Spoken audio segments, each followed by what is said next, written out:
You join me for the M2RWarrior unboxing by Olight in OD Green, limited edition. You've got about a week to get yourself sorted out for next Friday night. Okay, I'm prepared. I got the charger, so charging up with the new shape. It's as complicated as that. Base charging. What a gorgeous bit of kit. So, black metalwork, black switch, black crenolated end, black pocket clip, very strong pocket clip. It's got aggressive side machining.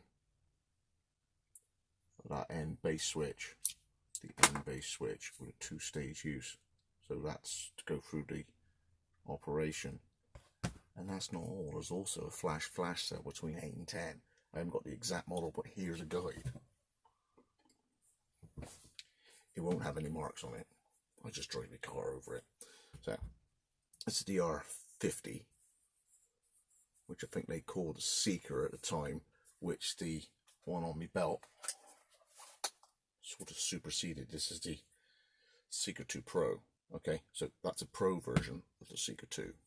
What's on offer is a Pro version of the R50. Big front end. Look at that.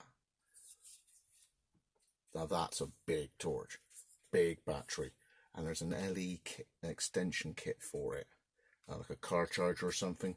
So if you're gonna take the plunge on one of these, really consider getting the LE kit for the dock. Okay. And then of course if you go with certain ceiling and how much you spend, you could end up with like an i3T, I think, and then an S1R. So like, it's awesome. Anyway, don't forget, Friday night, Friday the 13th, M2RWarrior, limited edition green, and it's that big.